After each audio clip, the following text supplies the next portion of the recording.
Thank you for tuning in and welcome back to the Sandwich of Coherency podcast. Today I have a treat for you. We're going to get into this sandwich of politics and race and things that have been happening around us that have been flaring up so much lately, and we're going to see if we can dive right into the fixings of this sandwich and see if we can kind of figure out what's making these flavors go sour. So today I want to talk about the soft bigotry of low expectations and how that correlates a lot to this huge racial divide that's been growing throughout the United States. And I'm going to touch on that, and I'm also going to touch on a few other things, and all these bits kind of fall into it, and especially dealing with aspects of the racial parts of it. So I want to start off by talking about what we talked about the other day, as we were talking about the Haitian migration coming to the United States. I know that rhymed, but that was not intentional. But we have 60,000 that are coming up from the Panama Canal in Central America, as well as coming from Brazil. Now, due to the recent tragedies in Haiti with the earthquake, those countries in that area have taken in those refugees. So you have to understand that those Haitians that are wanting to make their way to the United States have been already given asylum.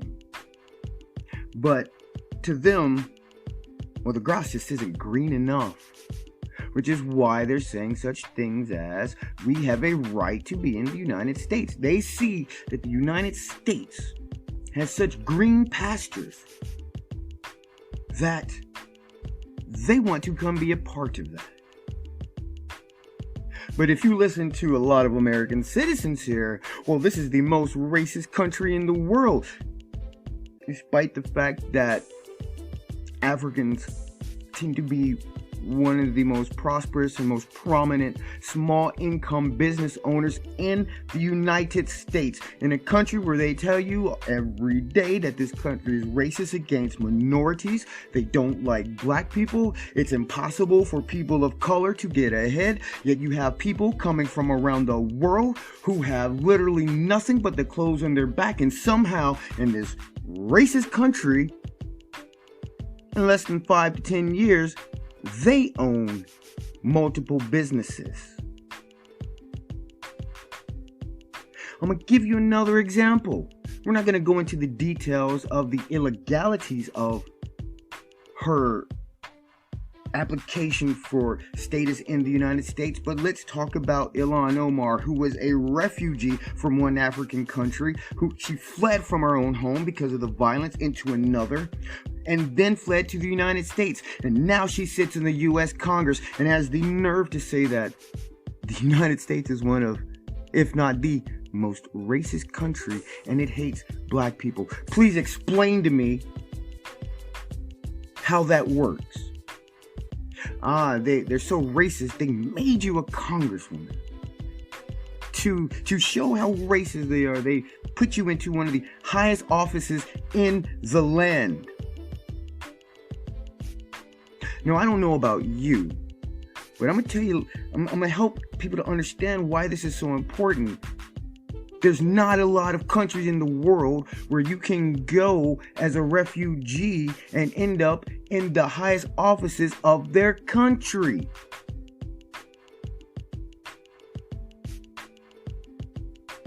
There's not a lot of places that you can do that. So when they're telling you that the United States is so exceptionally racist, they don't talk about those aspects of it. And the reason they don't want to talk about them is because they throw a wrench in the narrative, which is why anyone who talks about them is automatically labeled as some kind of istophobe.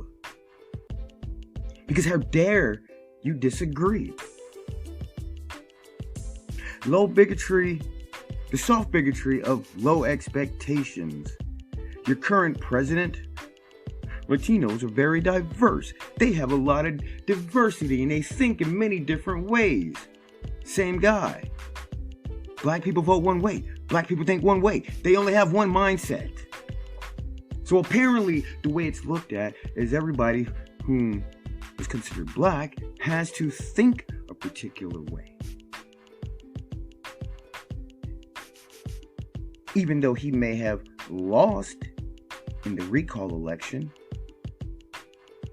let us not forget that the Los Angeles Times labeled Larry Elder a black man who grew up in poverty and worked his way to the top. His parents helped him along the way and got him there, had the nerve to label him as the black face of white supremacy, because he believes in this notion of uplifting people on their merit, helping them to help themselves.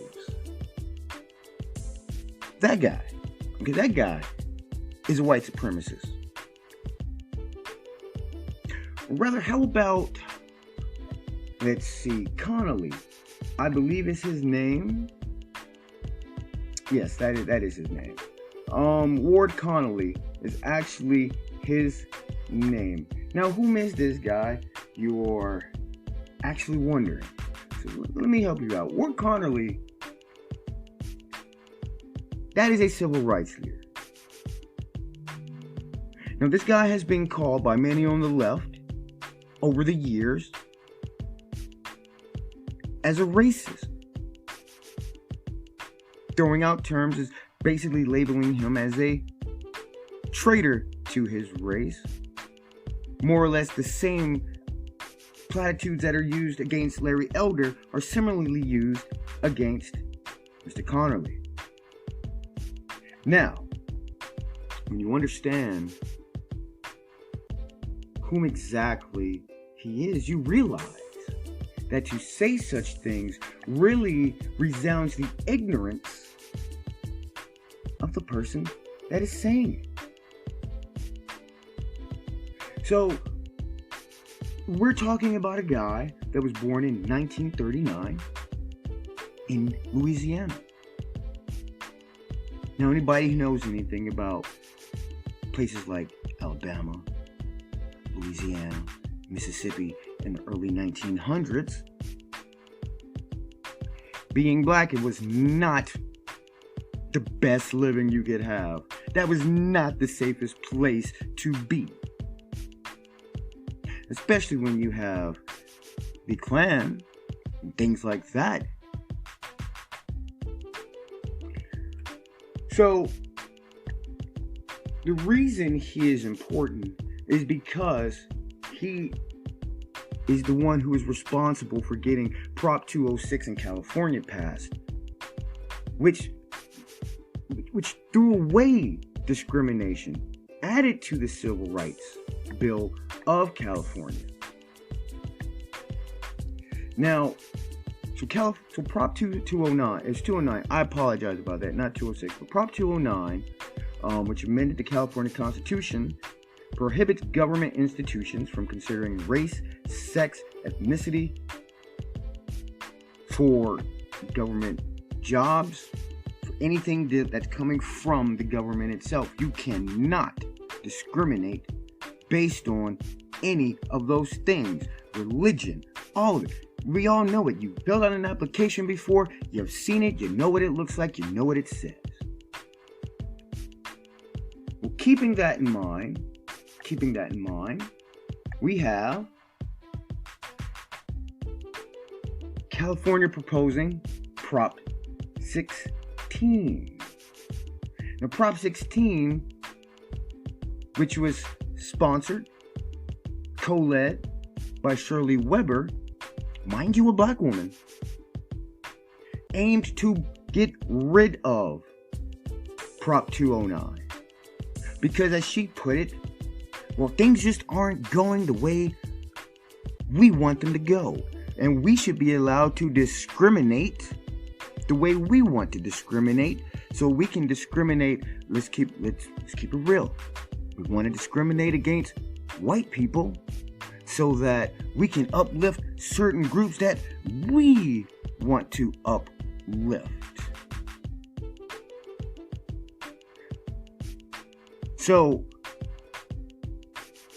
the guy who helped to get rid of discrimination, whom grew up in discrimination, in one of the most discriminatory areas of the nation, who can look you in the face now and tell you that the United States is not a systemically racist country.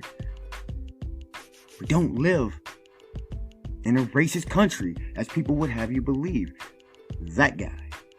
You're supposed to believe that that guy is a traitor to his race. He is, according to people who you listen to now, they want to tell you people like that don't understand racism.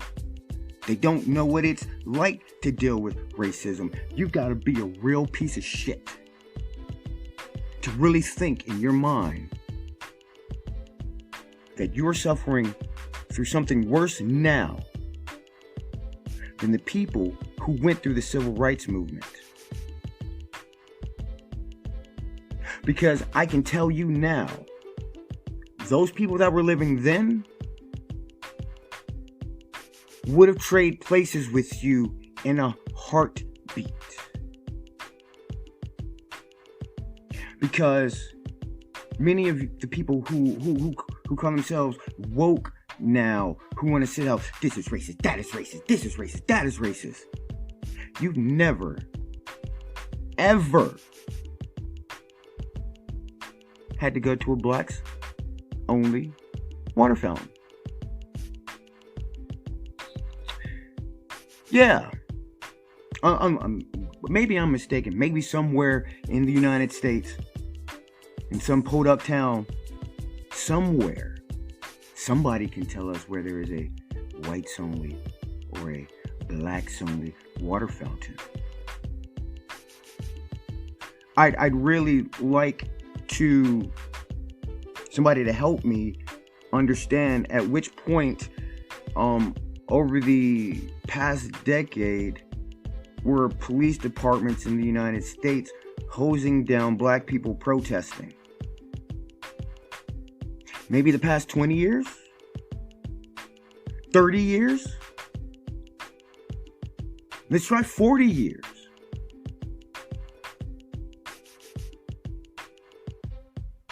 I'd really like to know.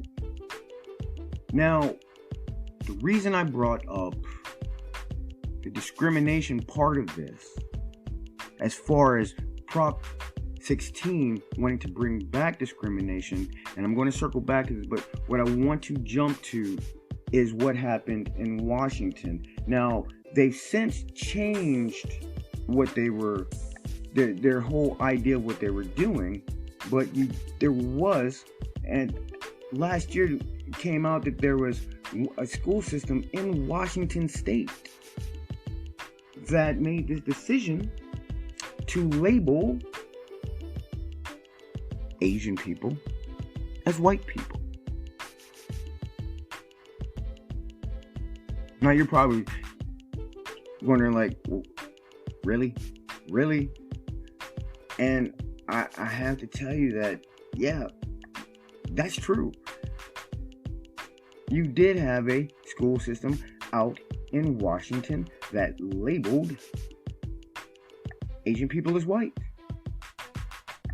because it fixed the numbers. They couldn't claim that when there was a huge disparity in the education, because it turns out that the minority groups were doing as good, if not better, than their white counterparts. So they picked two groups, or rather one group, they picked Asians, but this also includes people from India. Now all those people from those different regions are now counted as white. That's what they did. And by doing that, they were able to say, now look, the gap between minorities and white people, it's enormous. Now that's just if that is a shady fucking move, it's just mind-blowing that they even contemplated that. Now, I pointed that out because I want to, because it's all inclusive. So The reason I brought that up is because we have to look at California again with Prop 16. Thankfully, it didn't pass. Thankfully, they voted no. But let's look at which people, which ethnicities, according to the state of California, count as white people. Afghan, Algerian, Armenian, Azerbaijani. We have Egyptian, Iranian, Iraqi, Jordanian, Kurdish, Kuwaiti, Lebanese, Libyan, Mauritanian, Moroccan, Palestinian, Saudi Arabian, Somali. Yeah, Somali. Somalia, Africa. The Sudanese, the Syrian, the Tunisian, the Turkish, the Yemeni, other North Africans, and other Southwest Asians.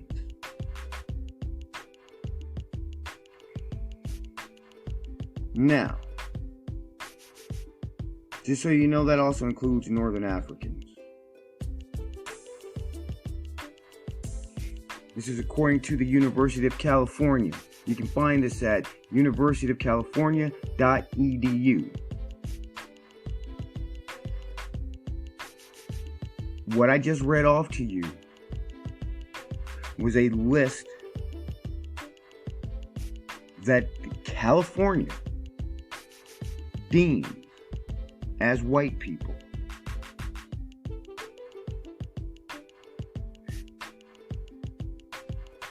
Libya.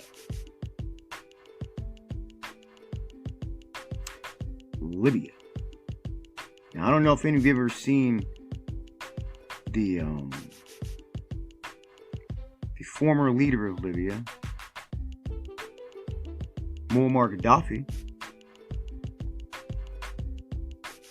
Can you look at him and tell me that that's a white guy?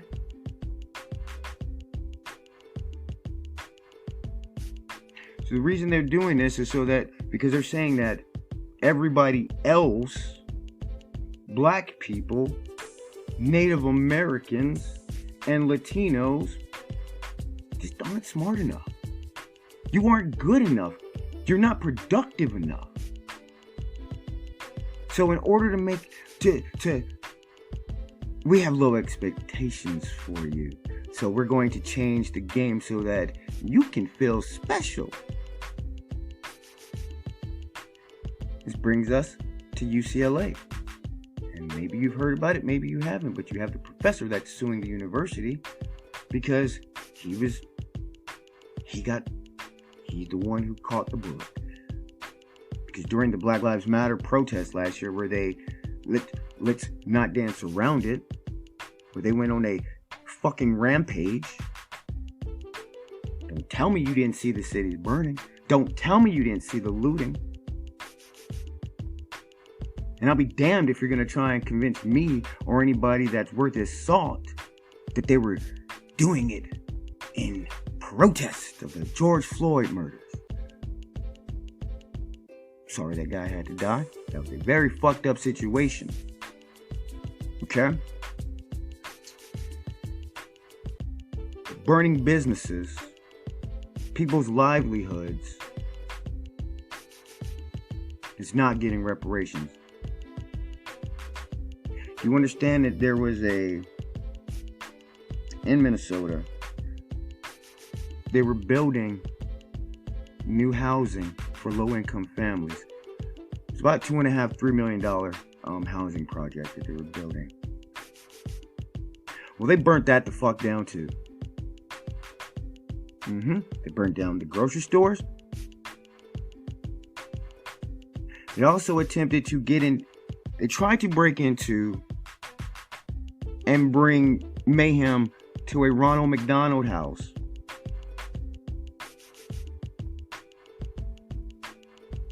Who the fuck is trying to burn down a fucking Ronald McDonald House? Are you, how thick do you have to be? Now, The last thing that I want to go over with this is understanding the soft bigotry of low expectations. Now, I want to, for many of you that miss it, I'm not going to go over I won't go over the entire print, but if you want to, it was released by the Smithsonian for African American culture, I guess is what it was, and it's the aspects and assumptions of whiteness and white culture in the United States, and it's a list of things that if you do them, they're basically saying that, well, you're just trying to be white, and these things are basically, if you're a minority, you need to do the opposite. So, things such as showing up on time, being productive, decision making, having a household with 2 parents where each child gets their own room, having work ethic. This is, when people are telling you this, you need to stop, step back, and say, no, wait, hold up, something about what you're saying does not vibe with me being productive and taking care of myself. Something wrong with showing up on time? I'm not kidding. You should really check it out. Decision making. So,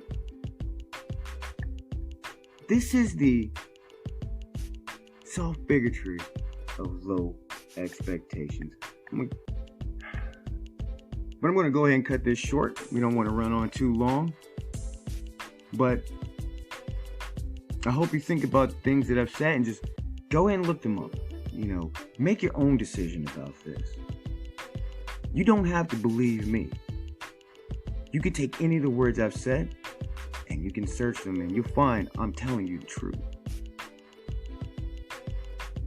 But I thank you for tuning in, and we'll catch you next time.